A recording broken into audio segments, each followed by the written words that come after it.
No. Here we are. We are live. We're live. We're live. We're live, mother. Working for the weekend. And I want to see a show. I flip on the book of face. I like that. I know where to go. There's a man over there into the music scene. Showing lots of love. Hey, watch this video. Watch this video. Watch video. It's live now. Ready? All around town radio show.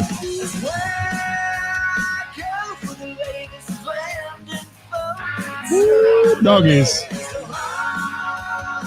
Can we get it up and running? Show. Show. For the music that comforts my soul. It's the all around town Radio. Show. How you doing, Ceris? I'm doing pretty damn good. Are you all right? Yeah, how are you Good. doing?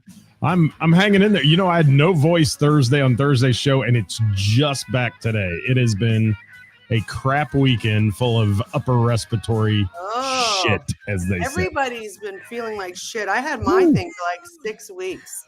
I'm telling you, it's awful. It's awful. Yeah. It's awful. We got a lot of people checking in. We're back in 2024. We're back. I'm doing it from my bedroom, y'all. I apologize. We don't want to see anything. We're doing lots of construction and shit. We don't want to know about you doing it from your bedroom. You just keep it clean today, okay? Do it. New year, new you. Remember, that's what we're saying today. Hi, Glenn. Thank you for checking in. I never said new me. It's going to be the same old me. Is that it? Yeah. Hi, Toy. Bye, Mark Robinson and Sweet Sister Mercy. See ya. There, you're out. All right. It's good to have those guys with our theme song. Toy Hobbs in the house from Rockstar. Gina. Look who's here. The lovely Jamie. Gina McCann. Kevin's in Florida for a week of Crown Watts. Who is? Very nice. Do what? Kevin Tolles. For a week of Crown Watts down there? Are they playing their circuit down there? Yeah. Happy New Year, Gina. Happy New Year, Jamie. Happy New Year to you all. Oh, I hope it's pretty in Florida, Kevin. I hope the weather is wonderful for you. You deserve all that. Yes, Chris Thompson. Hi, Chris, from Uncle Rico in the house. How you doing, Chris? You all right? I hope so. It's like he can talk back to me. You all right, Chris? Yeah, all right. Chris, why aren't you responding to him? Thanks for answering. I'm talking to you, Chris. Kimberly in the house. Thank you. Jonathan Edgerton. I'm sorry, I almost said Edgington. I went to school with a Jonathan Edgerton is in the house. What are you up to, Ceris? What's been going on, hon? Today I did nothing. Well, I worked from the comforts of my bed because the month of December is just insane. So it's like 80-hour weeks every week for about a month and a half. So I was completely worn out yesterday, and I felt like I was like, honestly, I felt like I was high all day. I was like, I wasn't even there. My brain was broken. And so then I just slept pretty much until my brain started working. So I'm almost there. And I want to say great job on your New Year's week and all that. And Miss Jackie, that show looked amazing. I mean, you had all kinds of great stuff go on last week. It was my favorite. Hi, Gary. New Year's. It was incredible. I mean, this month was a record-breaking month for us, and it was phenomenal. Well, you needed that. You really did, because it had been a few kind of mediocre months there, as everybody was saying in the whole business. I mean, it was kind of like, and then all of a sudden Christmas hit. It was great. It was, listen, I like to be up here. So, my months were, we ended the year obviously on top, but I felt like my mojo was kind of like I didn't have any motivation, and then I finally found it. And so then I started to get to work, because sometimes, when I lose that, then I can't really figure anything else out. And it all came back, and it was great. I mean, it was a phenomenal month, a phenomenal year. Hi, I Rob. mean, I have nothing bad to say about this year. This year was fantastic for us. Good for Not you. like I'm not saying, just in general for me, and everything was just great. Right. And Well, that's and awesome. we're, yeah. Outstanding.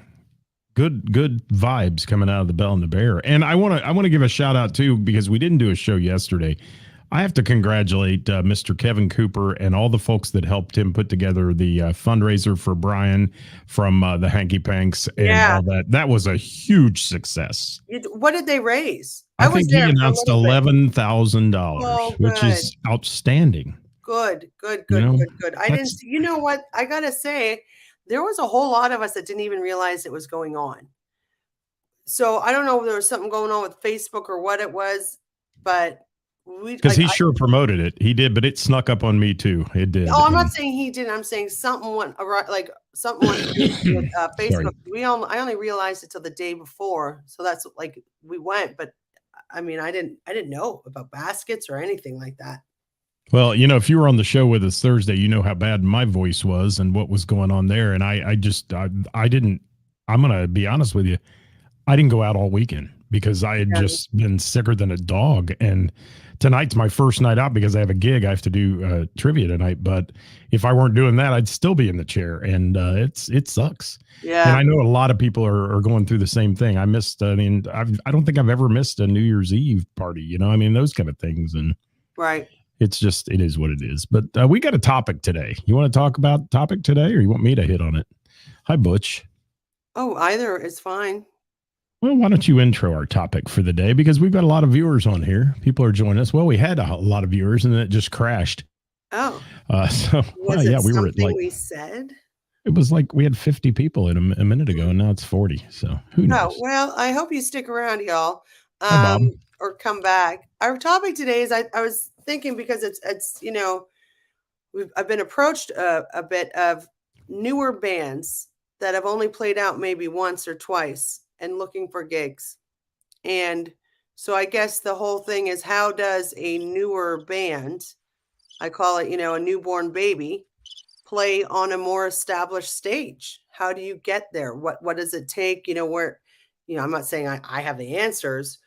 I only know my side of it, but I want to hear from the viewers today about this because I think it's a great topic. I think it's a great topic too. And I also, there's some more established bands that aren't quite where they were 10 years ago, 5 years ago. Hi, Denny. Thank you for joining us. Denny Cottle in the house. He's an awesome player. If you've never heard him. Evelyn, thank you so much. Happy New Year to you.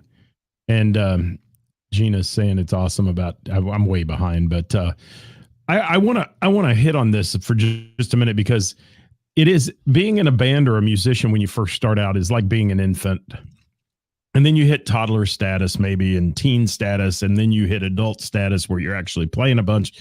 But how do you, if you're out there, guys, and you've had this experience, we'd love to hear from you. How do you make that first break? Because you can practice. I mean, that's all part of it. You need to be rehearsed. You don't need to be a fly by night. I've only got 4 songs, but I want to play 3 hours type person. You got to have it together and you can rehearse and have all these songs. But if nobody knows you, it's tough to get a venue to take a chance on you. And if you don't have any live videos and things like that of you playing, it's even tougher sometimes for people to pick you as somebody to play their stage. So suggestions, run rampant with them, guys. We want to hear from you today. I also think that, there's a real, I've said it before, there's a real lack of awareness from like some newer bands and some older bands and venues. I'm not, this is not me dogging, some of the newer bands, I just feel people really do a lack of research.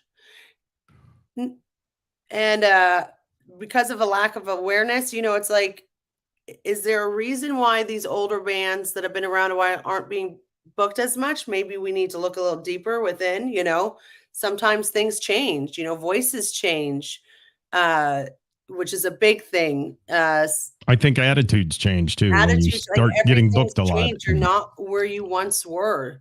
And with the newer bands, you're not quite where a lot of the more established venues would prefer you to be.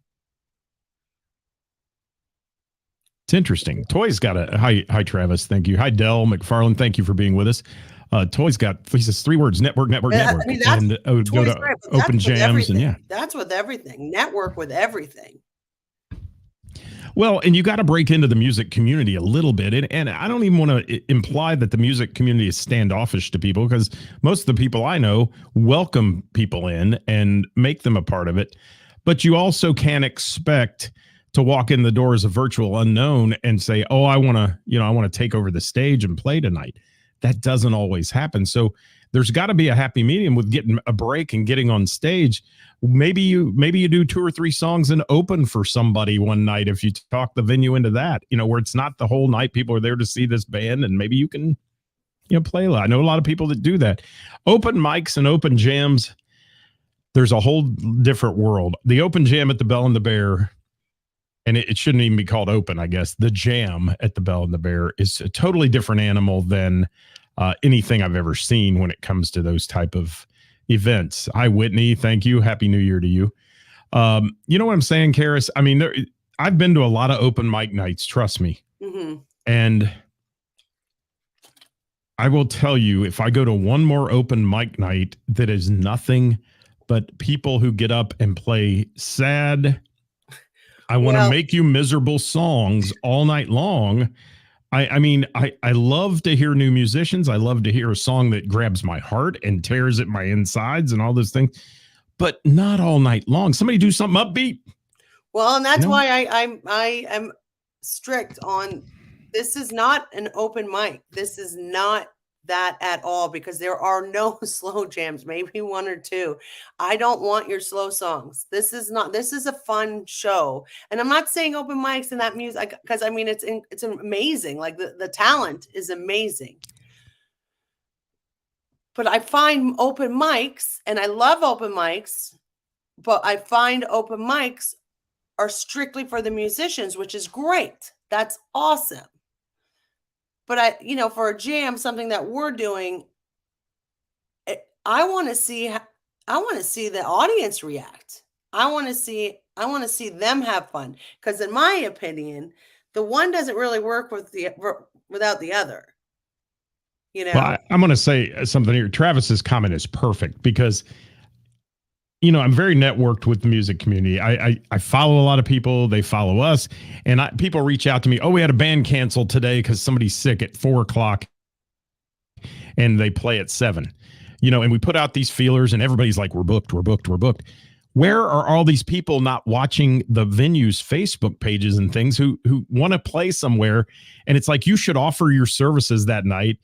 And I mean, even if you say, hey, I'll show up and play, just to get a chance for you to see me, if you don't have anybody, it's an opportunity for both to win. And, I'm not getting into pay. I'm not getting into any of that. That's not what we're here to talk about today. But there's paying your dues. And sometimes paying your dues means you take one for the team a little bit, and you get out there and you make yourself available. And I think what Travis is saying, if it's a Saturday night at a bar that normally has 300 people, you're probably not going to get your first shot. I mean, that's probably not going to happen. But if it's some of these other venues that know that without any live music, they're not going to keep a crowd, then maybe it's a chance to step up there. I don't know. It's interesting. Who else we got talking here? Jeff, how are you? Thanks for being here. Bob Weber, thank you. Ceris, what do you do with somebody that walks in and you say to them, and the first key is come in your bar. I think that's the first key. Don't send me a message as an unknown. Come in and meet me. Come see what we do. That kind of thing. But what do you do with that person who says, I want to play in your bar? Well, tell me some places you've played. And they say, we haven't really played out yet. Well, and that's the thing. How do you do that? Well, that's been coming up a lot. And I say, well, I try to be polite. But I say, we'll come back when you've built a little bit of a, with something I can see, something I can go see, something that, I know is going to be the right fit, and I get upset, like it's this catch-22, because I have always welcomed new bands and new musicians on my stage, and they haven't worked out. And I've given some even second chances, and it still hasn't worked out. Tell me why. I'm putting you on the spot. Tell me why it hasn't worked out. I think that's what people need to hear. Because there's a lack of self-awareness, because they're not as good as they think that they are. Fair enough. Okay. I don't disagree with that. I think you're right. I think there's a lot of people who walk in with their guns blazing and say, man, we're the hottest thing since sliced bread. And they're really not. They're not. No. But there are some, though, that are sleepers. And one of them that comes to mind is CFG and Family. Well, that band was out there. Perfect example. They were new and they played my stage, and I'm obsessed with them, Right. That's what I'm saying. I mean, you see them play and you're like, wow, I want to see those guys again. Yeah. And Tom, I think I appreciate that about frayed covers. And that's interesting. He said some of it is who you know. And Tom, I'd like to dig a little deeper. Really. Yeah. How many of your players in frayed covers have played in other bands, though, that are familiar with the venue and the owners? That's the other question. That's the other thing. Yeah. Because I think most of this, if we're talking today, we're talking about bands who they start playing in their living room or their basement, and they decide, or a musician, and they decide, okay, I'm going to venture out. And I know one, Gina Collin, locally here. Gina started playing videos online. People were encouraging her to play some videos and just play her songs. She's booking like crazy in all these single musician venues. I mean, she's getting booked. People like her because she's relatable. I mean, she started on Facebook playing music, and people think that's really cool. And some of her stuff wasn't very good when she started. She'll admit that readily, but she's grown and become an artist that people like to go see. So it's really interesting. Thank you, Travis. What do you got? Do you see something? Yeah. Oh, CFG more than brought it on Saturday. Saturday was insane. I saw Bill's videos from Saturday, and let me tell you, Casey Gomez is a force. And Eric Cross summed it up with a post he put on Facebook, and I got to give Eric a big shout out for this. He says it's like traveling down Route 66 and pulling off into some dive bar, basically. And all of a sudden you see these guys on stage and you're blown away by them. I mean, it's just, it's an experience with those guys. It is. For sure. And the talent that comes out, think of all the talent changes since I've even been coming to the Bell for Thursday night.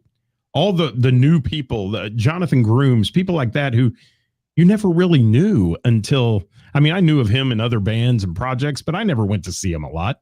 Right. And man, he comes out there on Thursdays and blows me away. And, people you would have never met, you can go see at these jams and open mic nights, and you can develop a taste for them.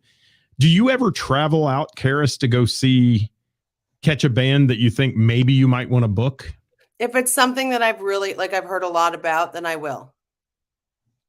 Because I know your time is limited, obviously, when you own a place. I don't have a lot of time. But I do, if it's something when people are like, personally speaking, Thursdays is a really good night for them to come. So that way I can see how it works in my venue. So that's why I like people coming on Thursdays. It's not that I'm lazy. It's not that I don't care. It's just, we offer a really good, stage, almost like a tryouts in a sense, not really, but sort of, to see how it goes over with my patrons. My patrons are different than these patrons. So I do. That's why I kind of really prefer people to come on Thursday nights. But if I'm constantly hearing you need to come check out this band, then I will go check them out. Do you have any secret shoppers you send out when you can't go, that go hear bands and then come back and you take their word for it? Or do you have to do it yourself? Well, I take their opinion, and then I do a little more research, and I'll have somebody reach out and see if they want to come play on a Thursday. And Glenn, I agree with good videos. However, there are many bands who allow videos to be on their YouTube channel, which absolutely suck. And it would turn me off to book that band because of the way it was done. And it's always a sound issue. And it's always that don't take offense, that chick standing next to the camera singing off key that you think is the band when you hear them. Well, And that you've got to have a good video. It's got to be well done and produced. And God love anybody that goes out and does what Jamie Minnick does, and some of these folks that post videos and all those things. Bill, it's great that they do that, but the band needs the ultimate approval as to what goes on their page. Yeah, Denny Cottle, he said self-awareness is so important. Great point. That's part of the reason I video record all my gigs from a tripod to watch back later. Got to review yourself. You are absolutely correct, but there are still bands that still post videos that they should not post of themselves, that actually do them a disservice. And that's what I mean by self-awareness. People, I don't know if they're hearing. You've got to be your hardest critic, dude. Amen. I agree 100% with that one. I just think people. Colleen, that's great. Thank you, Colleen. I have seen bands post videos of their shows that they should not post, and because of those videos, I am no longer booking them or will book them. Isn't that interesting? And I agree.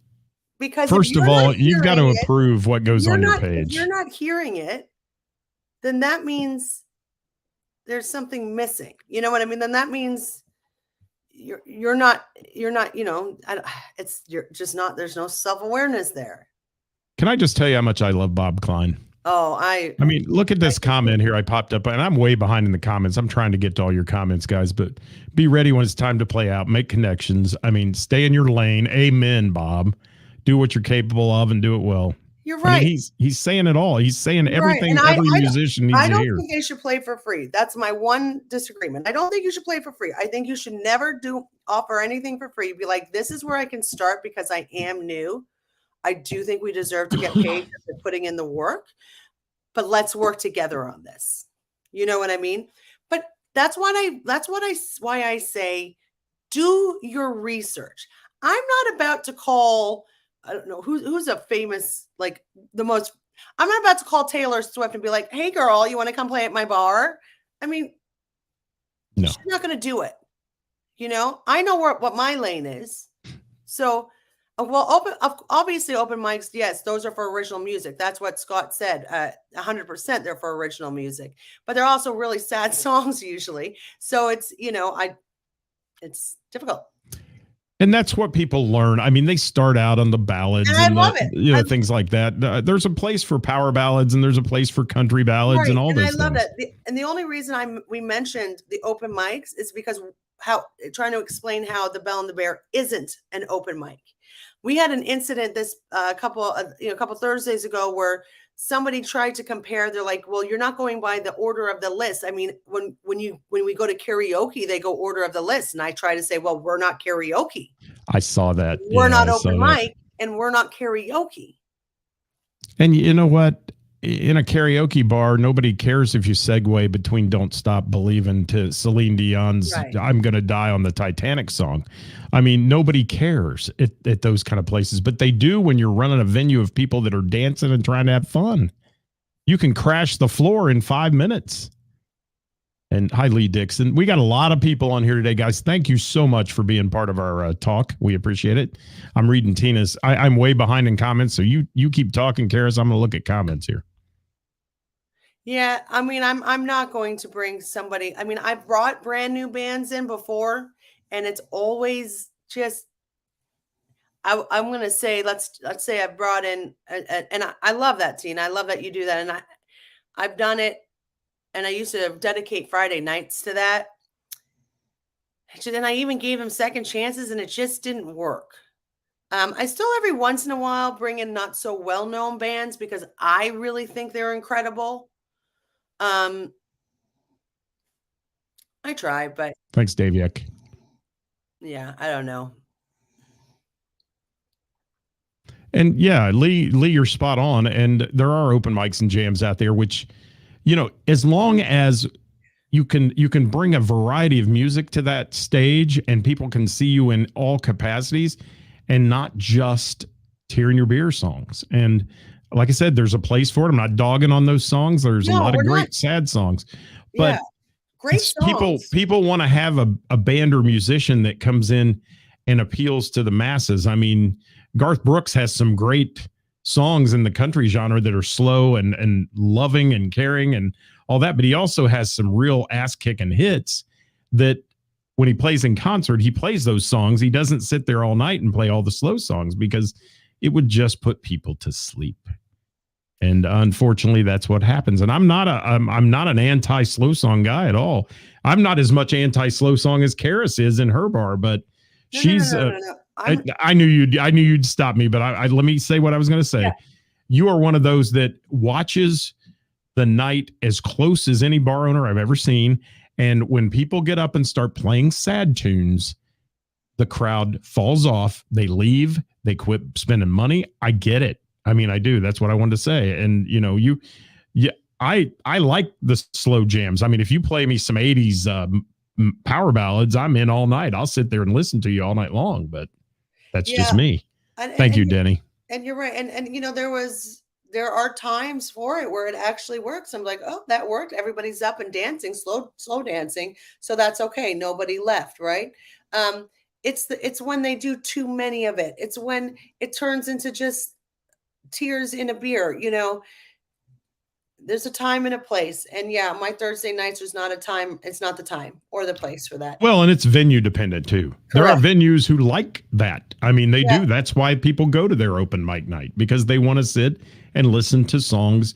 And I shouldn't even call them sad songs. They listen to slow, melodic, good hits that people play. And Ray was talking about, the open mics are typically for you to try new material. And that's a perfect place for an artist to go sit down and play their new song. Yeah, absolutely. And I sat in a bar one night. A guy played a song he wrote for his wife. It's called The Girl Down the Hall, talking about at work, where he met her at work and all that. And I had tears streaming down my face. It was one of the best songs I've ever heard. And Rob Gray is his name. And he, to this day, when he plays that song, I still get teary-eyed. And that's what I want out of a night to see somebody play. I want somebody to move my feelings and make me feel good about seeing live music. And it doesn't always have to be slow. It doesn't always have to be fast, but no. And Jim, I used to believe in EPKs and media packages and all that, but the more I'm learning about the venue owners, they could give a shit. I don't give a fuck about that. Yeah. I mean, they really could. And you could send an EPK out to anybody you want. And I think there's a certain level of venue that it gets to where they want that. I mean, I don't think the local venues care about EPKs or anything. They'd rather see you play 2 or 3 songs. I want to be approached by the people in the band, not a manager. I want to see them play. I want to see their Facebook page. I am a local venue. I don't give a shit if you have a manager. Thanks, I don't Kevin. give a shit if you have a booker. I don't care if you have an EPK. We are a local venue, okay? And I got to be honest with you, when my messages come in and it says, "Hi, I'm the manager of this," I stop reading. Maybe I'm missing out. I probably am. But I'm not going to deal with a manager for a local cover band. It's interesting you say that. I want to talk to the people in the band. I want to build a relationship with the people in the band, because I am working with the people in the band, not the manager. I thank you, Bob Klein. Yes, you should monitor your pages, and certainly you have the right on your page to set the setting to where you have to approve anything to be on your page, and maybe that's what you do to keep that off there. And Ceris, I'm going to say this is going to piss some people off what I'm about to say, but I am up to my ass, I guess, so to speak, in everybody's a booking agent now. Everybody. And what do? I book bands. No.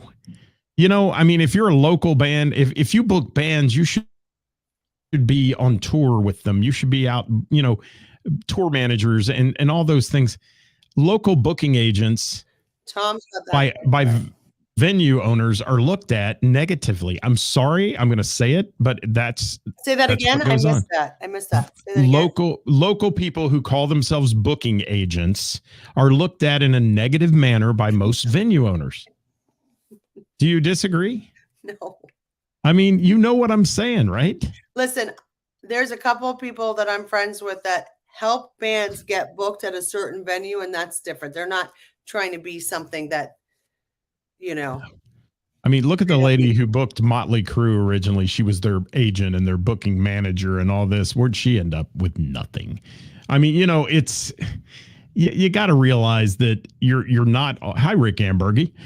You got to realize, first of all, if you're a local band and you have your girlfriend doing the booking, she's gonna fuck it up. Oh, did I say that out loud? I can't. I'm not allowed to curse. I'm the one that doesn't curse, but she is. She's going to screw it up eventually, or you're going to break up with her, and then it's going to be she's got all your contacts, and you don't know how to get booked again. The fact, listen, I want you guys to know, just because like myself and Scott aren't interested in the EPKs, whatever, doesn't mean another venue isn't. This is my opinion, and that's it. So I don't want anybody to think, but we are all in the same city. We are all trying, hopefully having, the same, the same goal, which is to build a relationship so that way you can continually play on my stage and I can continually hire you. And if you want to continually be hired and play my stage, I'm not talking about anybody else's stage, just my stage. Thanks, Rebecca. Don't send a manager or a booking agent to talk to me. That's not who I'm building a relationship with. Some of the biggest bands in Cincinnati, some of the bands that book for the highest dollar, biggest bands, do their own booking. Their own people that play in those bands book them. And because they want that personal touch, they want to know where they're at. And the minute you get into booking agents and people that then want to come in with a contract and this and that, and you want 74 green M&Ms in your room and all that, it's out. People are out with you. They're like, I'll move on to somebody else that's not this high maintenance, man. Yeah, I mean, I hate to say it, but I'm a local venue. Every once in a while, I book national acts, but I'm a local venue that books local bands. And I want that personal relationship. I laugh every time I see, hi, I'm the booking manager for blah, blah, blah, blah, blah. And I was like, cool, I'm not reading. Good luck. And when I was, and I'm not dogging on EPKs in any way, shape, or form, and I probably ruffled a few feathers with that. If you put the time and effort into an EPK, put the time and effort into a website that it can be linked onto, and that you can direct people to that, and they can go find it. Yeah. I'm not dogging on it either, dude. Like, please do it. It's a lot of work, though, and it has to be kept up. If I go look at somebody's video and I say, wow, when I saw that band, 3 of the 4 guys on stage aren't in that band anymore. Yeah. And then is it worth anything? Does it mean anything? And maybe they've lost all their players and they've regrouped and all that. But how do you go from infant to toddler, I guess? How do you get on stage the first time is the real question to finalize this stuff with. And I've heard a few musicians say I started like this, but all I'm hearing is networking and getting along with other musicians and finding musicians who you can connect with. I mean, that's what it seems to be. So if I'm off base, somebody tell me that. But I do book openers sometimes for certain shows. Yes. Yeah, and I had somebody suggest to me the other day, and I only done this once or twice, Ceris, and you tell me what you think about this. I do a lot of events. I do fundraisers. I do all kinds of things, but I also do a lot of trivia events, and usually has a pretty good built-in crowd. And people are interested in me letting somebody come and plug in half hour prior to my show and play for 30 minutes before we start trivia and things like that. I'm always set up by then. Is that a good idea or isn't it? And I'm toying with that idea a little bit because there's a lot of musicians out there that could be their built-in audience for a little bit. And it's not going to kill any vibe. People are there. They're going to get there a half hour early. They're going to be there for trivia. They're going to do their thing, So I don't know. Tell me what you think. I want to know. And anybody else out there, I want to know. There's a ton of catch-22s. You're right. But also this is just what I work. And I could be wrong, but it's just what works for me. What was your question? You didn't hear a thing I said. I was reading.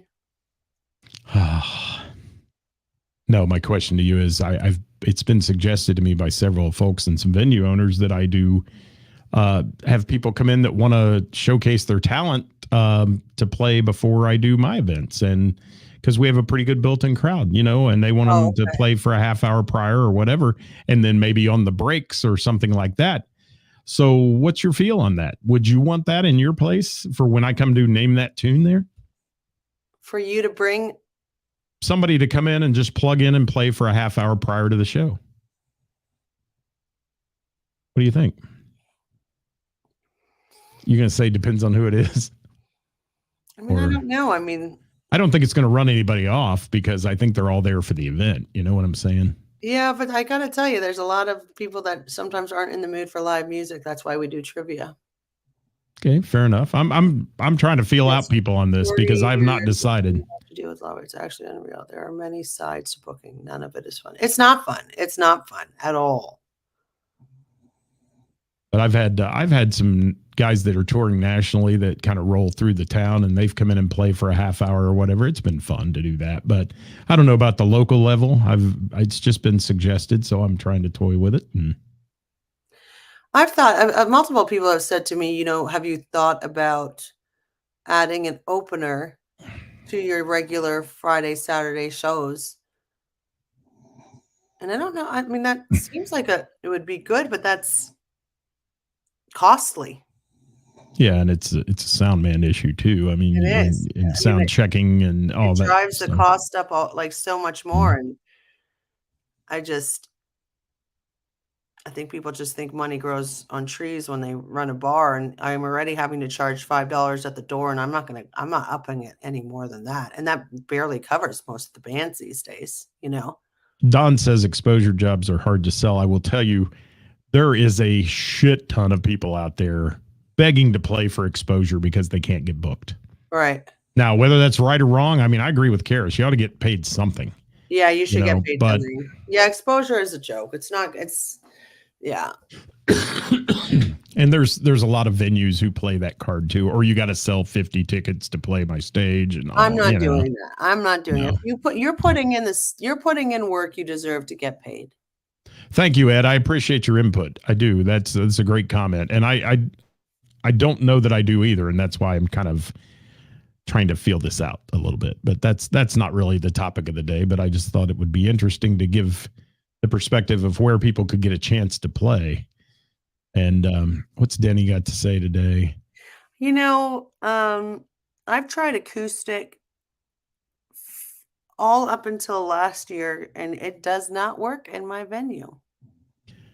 And I have to agree with that. Two bands, two acoustic shows that work, and that's it. And it's a whole lot of money that I'm putting out in time, and I'm not getting anything in return. Tom says openers are not necessary unless the band can't fill the room. Thank you, Tom. There you go, Tom. They fill the room anytime they play. I love me some Tom Parsons. Yeah. Openers should be inexpensive. Well, that's and but it's still money. But I would feel guilty having somebody play for a drink tab and a slice of pizza, which some of these guys do. I mean, they do to try to get exposure and all that. And I don't agree with exposure gigs. Never have. I worked at a venue that I ended up quitting over them making everybody play for exposure, and I couldn't do it. Just couldn't do it. And what else we got? Anything else on there you're seeing? We're about out of time today. What's a hive mind? What do you agree, Lisa? Hi, beautiful lady. Lisa, she is the most photogenic woman on the face of the earth. Is. We love her. Hi, Colleen. Thank you so much. Hi, Colleen. Thank you. That is wonderful. Thank you, Colleen. That makes me feel good about what we're doing. It does. And, we've got a lot of topics to talk about this year, but we sure could use them from you guys. So if you have something that you think would be a good topic to discuss, we'd love to hear from you and have you send it to us. As Ceris says, slide into our DMs and let us know what you want to hear. Yeah, I'm with you, Tina. I hate it, but I don't have a choice. It costs like 5 times more to run this business as it did pre-COVID. Yeah. And, I was saying last time, Tina, what was it before? I think it was our last show. I spent over almost $150,000 on live music last year. Chris, I agree with that comment too. Chris, thank you for that. As a band that brings their own PA, openers can be a pain. Yes, they can. And that's the whole other animal. I mean, now I've seen even some national acts that open for big acts and all. They'll bring the guy Jamie, that plays, he'll play acoustic for a few songs, and then the band will come up and play, and then the main band plays and all that. If it's all within the same band, why not? You know, they've sound checked, they've done their stuff, but what's Jamie, she's like, and that's the thing. That's why I'm like, on a night like that, people come to socialize with their friends, like just chill before the night begins. And Eddie?